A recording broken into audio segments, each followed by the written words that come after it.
Stress and sleep disruption, circadian rhythm disruption, are inherent in my job. And I love my job. And how can we do it though? On an individual level, how do we prepare ourselves best for these periods of stress and sleep disruption? How do we recover from it? And also from a system standpoint, how do we build a system that doesn't overload the individual? This is the Visible Voices podcast. I'm Dr. Resa Lewis, emergency medicine and lifestyle medicine physician, medical educator, and your host. This show is about making healthcare more equitable, one visible voice at a time. Today, I'm joined by Dr. JAMA Coleman, trauma surgeon, professor of surgery at the University of Louisville in Kentucky, and deputy and web editor of JAMA Surgery. JAMA trained across Cook County, Rush, and Grady Memorial, three of the highest volume trauma centers in the country. Dr. JAMA Coleman, welcome to the Visible Voices podcast. Thank you so much for having me. It's an honor to be here.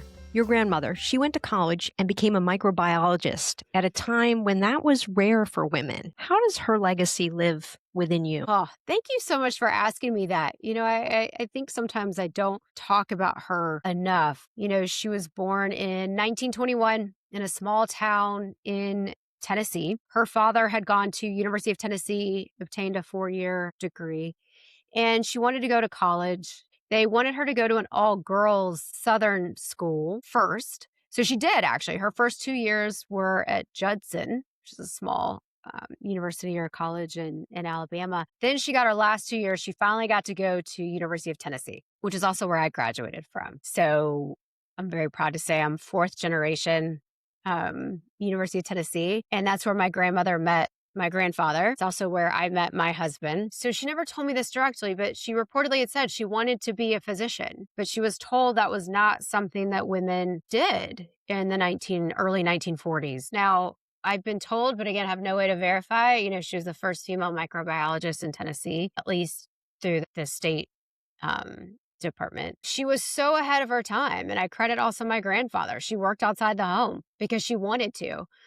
And in a field that definitely was not populated by women. There are overlaps, emergency medicine and trauma surgery, and in lifestyle medicine, the science of 6 main pillars. In Resa's study of N of, we'll say, 100 physicians, there are 2 pillars with which we struggle the most. And part of it is the design of medicine and medical training and what's rewarded. Those 2 pillars are sleep, getting restful sleep, and avoiding stress on a regular basis. And I bring this up because you, in recent times, have actually made a point of studying this. So first, why sleep? So my life I'm so blessed. I love my husband tremendously for lots of reasons. And he's a former professional athlete. And I think it has given me a different viewpoint. And so, but part of that is Sports Center is on a lot in my house because of this. I'm usually pretty good at ignoring it and tuning it out. But thankfully, one day I didn't. And there was a young CEO of a young company, Will Ahmed of Whoop,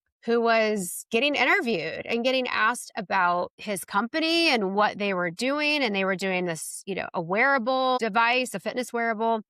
And they looked at Major League Baseball players. He was talking about it. And he basically talks about how it takes days for these players to recover after a game. And they could measure it and they could see it and they could see when they recovered. And even after playing a home game or an away game in particular, even in the same time zone, like just, this sort of disruption of their sleep schedule. And I jokingly looked at my husband and I said, if it takes days for these 20-year-old professionally conditioned athletes to recover, I'd hate to see what we looked like after a night of call. And it was interesting because I was back in the workforce after my second child, after my second maternity leave. I was an attending and kind of got me thinking. I think some of it is, I have been taking in-house call since I was 23. I'm 46, almost 47. So half my life I've taken in-house call. And for listeners that don't know exactly what in-house call is?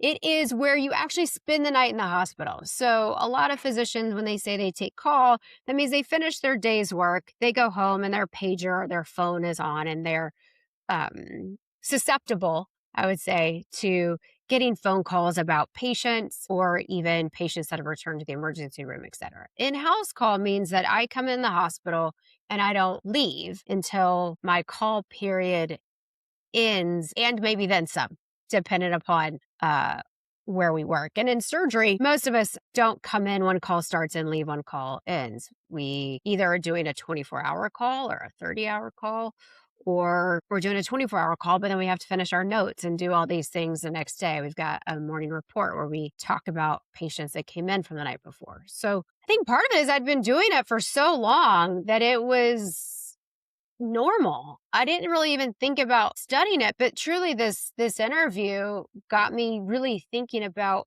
our job. And at the time, burnout was becoming a really popular sort of area of research. This is, 2016, so about a decade ago. So we had some really good quality, burnout papers out. And I started looking into it. And I started seeing that out of 13 surgical specialties, trauma surgeons had the lowest quality of life reported, worked the greatest number of hours. What I saw was that I was like, you know what? What I do is hard. People are going to get ill and injured at 2 o'clock in the morning.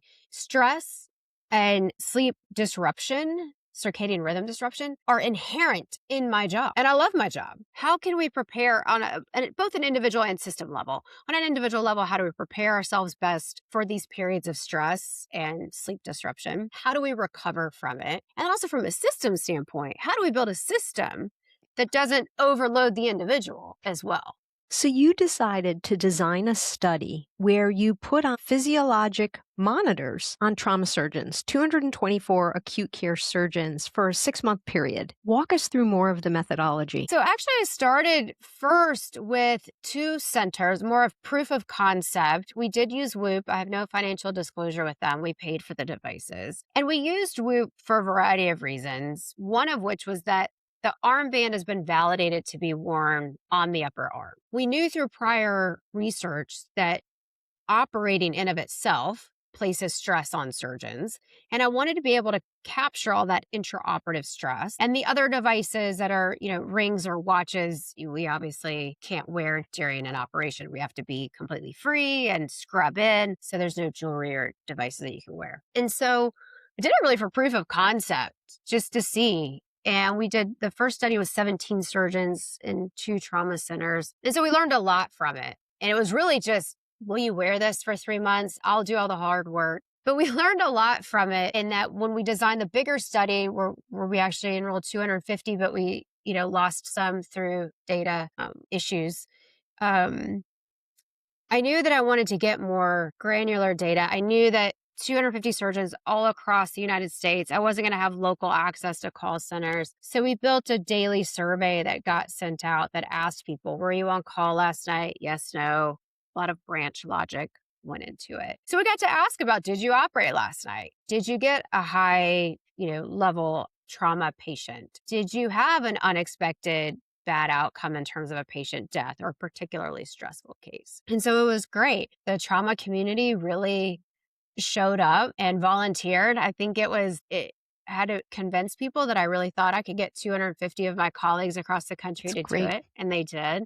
Yeah. I'm very grateful to all of them that participated because it's really helped our specialty. I mean, I think to step back for a second and answer a little bit of your question, when you talk about these pillars and sleep, I think part of it is anytime you're going to assess anything, you got to step on the scale and see where you're starting. It's awfully hard to improve something you don't measure, which is why in medicine we try to measure everything in terms of our quality, and it's how we do quality improvement. For me, it was really our specialty stepping on the scale to just document and just record and measure. What does call do to us? I mean, I could tell you, yes, of course I sleep less, but how much less? How long does that impact me? Etc. And so that was really the idea behind that study. It's so beautiful and so important because so much in medicine, first of all, it's slow to change. Second of all, there's this, well, we've always done it this way. That's why we do it this way. And unless you stop and question and say, hey, is this healthy? Is this patient-centered? Is this patient-centered? It's never the wrong call to say, is this best for the patients? And we know the answer to that. As I aged in emergency medicine, I would have this feeling like this something come over me, usually sometimes 10, 11 o'clock at night, sometimes 2 o'clock in the morning. I'd say, I know I'm taking years off my life, or this can't be good for me. And it was the sine wave of things coming in and the stress, the waves of stress. It was never persistent. It was always a wave, a sine wave. And the other thing I noticed was my recovery. Hmm. It used to be in residency, 2 days, 2 nights, 2 overnights, 2 off, 2 days. And to be clear, that 2 off started at 7 a.m. So it was really Yes, 1.5 off. But, absolutely. that recovery, which I convinced myself in my 20s was no big deal. I recovered. I was ready. I was alert. That recovery period became prolonged in my 40s, in Absolutely. my 50s. Absolutely. I think the other thing too that's interesting about the field of trauma is that over the past 20 years, we've had huge changes to it that have impacted how we deliver that care. Um, I think, 20 years ago, it was very common for more general surgeons and specialty surgeons to take their own call. And so trauma was really a lot of times just on for trauma. A lot of these trauma surgeons were at home taking home call because of the resident supervision requirements were different. How many trauma centers were even verified as a level one trauma center? That's increased. And when you become verified as a level one trauma center through the American College of Surgeons, there's a expectation of when I show up. There's a requirement. It's not even really an expectation, it's a requirement. I need to be at a patient's bedside, signed in somewhere or badged in, depending upon your hospital, within 15 minutes of a patient's arrival. If you weren't verified, that presence requirement wasn't there, right? So over the past 20 years, we've had multiple things happen. We've had a move from home call to almost all in-house call, almost all at major level one trauma centers. So that's changed how we feel after a night of call when we are now moving from home to in house. Secondly, resident supervision has drastically changed over the past 20 years. 20 years ago, depending upon where you were, chief residents could start cases. They were able to do timeouts on their own without an attending. Most hospitals now do require that. So now all of a sudden, attendings are moving in house, whereas before they might have let their chief resident do an appendix surgery or something where maybe they didn't even come in 30 years ago, 40 years ago. Now everyone's here. We're Right. supervising. And it's a matter of we're in-house, trauma volume has picked up, especially since COVID. We're on top of that now doing most of us are now doing also emergency general surgery call. So we've really kind of developed this field now called acute care surgery, which is three pillars: trauma, emergency general surgery, and surgical critical care. So now we're increasing our operative volume, we're increasing our call in-house, we're increasing our resident supervision, and meaning that we're up. We Yeah. are up And busy and and stressed. busy. And, Two granular things I want to go a little deeper on. One is you've actually studied and looked at call from home.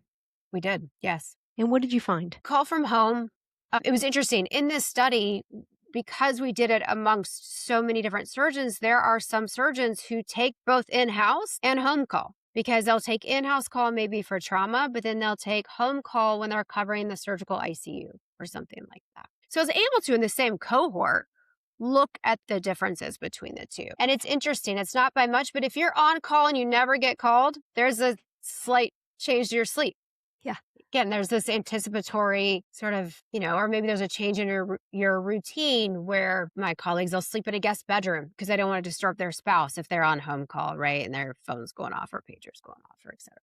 So there's a change. And then if you get called, you lose sleep. And if you get called and have to go in, you lose sleep. But yes, home call in general resulted in less sleep loss. So you lost sleep, but not to the same degree as in-house call. Right. I call it pressure sleep. When I would have a 6 a.m. or 7 a.m. shift, it's pressure Yep. sleep. Yes, it makes an impact. Why are trauma volumes up? What do you think the phenomena are post COVID? With COVID, we had an increase in people being home, sometimes not always in the healthiest environment or situation. I think we also had a lot of financial insecurity, job insecurity leading to food insecurity. When you take a population of people and you destabilize it, no matter how you do that, that's stress. And there are stress responses. Some are healthy and some aren't. And I do think, we have some some cities that aren't all doing worse. You know what I mean? So I think a lot of cities now are really focused on recovery, Baltimore being one. Um, to highlight, I spoke with some of my friends who are trauma surgeons there, and I even asked them, "Do you feel a difference?" They said, "Yes, we feel it." We'd have to look at the numbers too, but we feel a difference in terms of how, interpersonal violence has started to improve in our city, Yeah. which is great. So again, my whole job is to hope that I don't have a job at some point.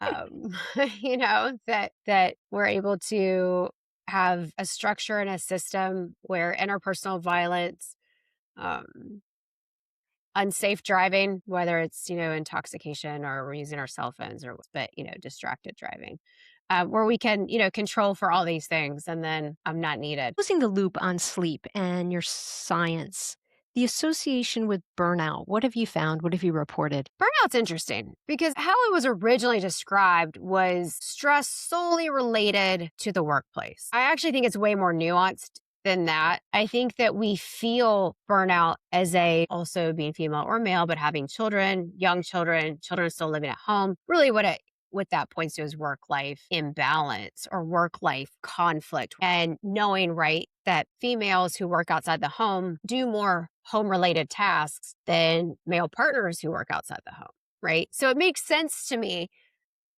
that even though burnout is supposedly an employment related or workplace related stress, it makes sense to me that women who tend to have a very different life. I mean, it's been quoted up to 7 hours a week in difference. It's an hour a day that you're working on home things, that you're not doing something else. You're not exercising. You're not engaging in a hobby. You're not just relaxing or necessarily spending time with your children or your loved ones, right? So, it's an extra 7 hours of work a week. We know that there's a number of hours. Surgeons who work greater than 60 hours a week are at increased risk for burnout.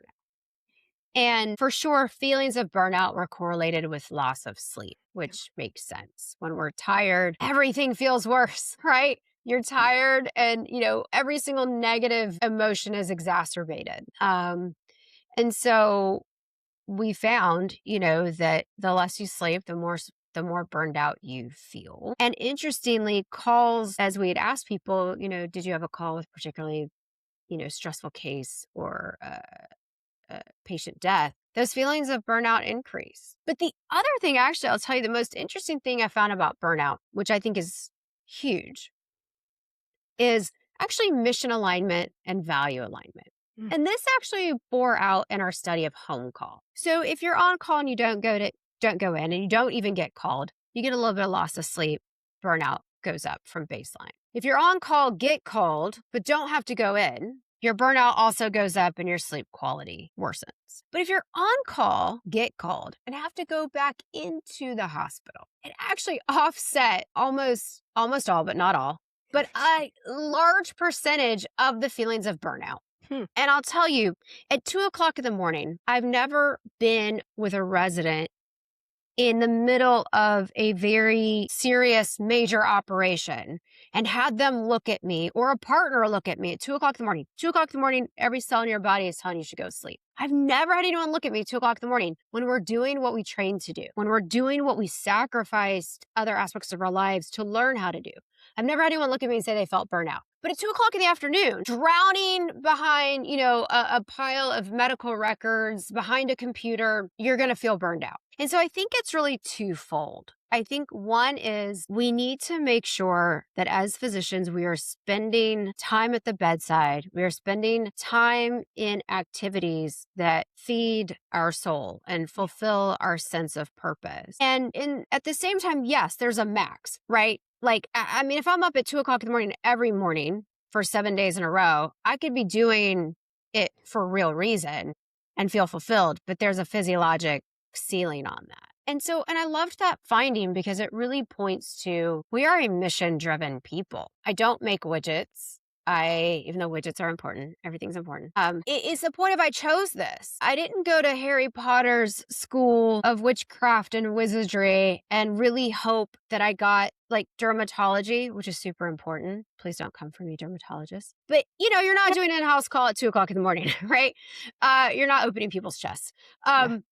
And doing massage on operating on people's hearts, right? Yeah. But I didn't sit there hoping I got something else and oh darn, I got trauma surgery. I need to love it. I love my job. And that helps offset again the inherent stress and circadian rhythm disruption that is part of my job. We have to learn though as a system how to also allow for the recovery from this as well. I love that share. I too love that finding. It reminds me of the book Man's Search for Meaning. Has this changed policy training guidelines at the American College of Surgery level? What has your data, your science, your findings, what's it done for the field? Well, it's definitely opened up the door to conversation. We're not there yet, but the American College of Surgeons is really stepping up on this. They've recently published a workplace expectations, and I think more of those will be coming that are kind of specialty specific. It's opened up a very needed conversation in terms of how many trauma surgeons should a level 1 center have or need based off their volume, patient complexity, number of operations, et cetera, to again allow for recovery. I mean, it's funny. I joke all the time, call schedules for the longest were just 365 divided by however many of you there were. And there wasn't a lot of intention behind it. And now there's definitely a lot of intention. I'd say over the past 5 years, a lot of trauma centers have redone their schedule. I'd say even 5 to 7 years have redone their schedule, have gone back to administration, hospital leadership and say, hey, if it's going to take us 3 to 5 days to recover after a call, we need enough people to allow for that recovery. Jamie, when did you realize you had a voice and when did you start using your voice? Through this work. I think very early on when I started looking into the data and the literature and prior research and figuring out that this hadn't really been done and no one else was really asking the question.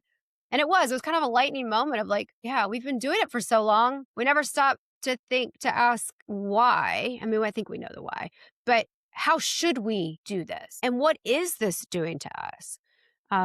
Because like I said, I think it's the greatest privilege to take care of the most vulnerable population, which is people who never expected to be in that situation. It's such a privilege to be a trauma surgeon. So how do we do this to the best of our abilities? Meaning, how do we do this and stay healthy ourselves? Feeling good while doing it. For audience members who are listening and they're wondering what they can do, I'd love to leave them with some micro skills, some small intentional actions they can take. Let's speak to the healthcare professionals. They're starting to do a self-audit of their own sleep. Mm-hmm. What are actions they can take to audit their sleep and try to get better, healthier, more restful sleep when they can sleep? So, I do this a lot because when I go and give lectures or I go and, be a visiting professor at other academic institutions, I always like to leave people with, well, okay, this is great. I need to sleep more, right? But how do I do that? And so I tell everyone, I was like, I have this sort of 10-2 method. It's taking 10 minutes today to help yourself tomorrow, to make yourself better tomorrow. And so first things first, I tell them, you got to step on the scale. I don't know what the problem is for everybody. Are you drinking alcohol too late? Are you trying to go to bed with the TV on? Are you, co-sleeping, with a small unruly child, which is, bless them, sleeping with, try to get any sleep with a toddler is, hysterical. I think it's just like weight loss in a sense. We have to individualize it, right? Otherwise, it just seems like this big elephant of like, well, how am I ever going to sleep more? Well, let's start and just see what you're doing. So, I'm a big fan of wearables, but also at the same time, do you have a notes app on your phone? What time do you go to bed? When I ask people this, when my colleagues will call me and say, hey, I need to do better on sleep. How do I start? I'm like, okay, what's your bedtime? Blank look. It's like that meme of like, I've tried nothing, but I don't know what to do. So I think part of this is just being intentional in the sense of just start. I'm a big fan of wearables, like I said, and see where you are. Are you going to bed too late? Are you not sleeping well during the night? Is this something where we need to do some meditation before we go to bed? Do you need not eat a huge protein load right before you go to bed? I've always said It's awfully hard to improve something you don't measure. People that weigh themselves every day tend to weigh less than those that don't because it's objective data, which creates a subjective feeling or response, which changes our behavior. Set one intention for the week. I'm going to buy a device and I'm going to wear it.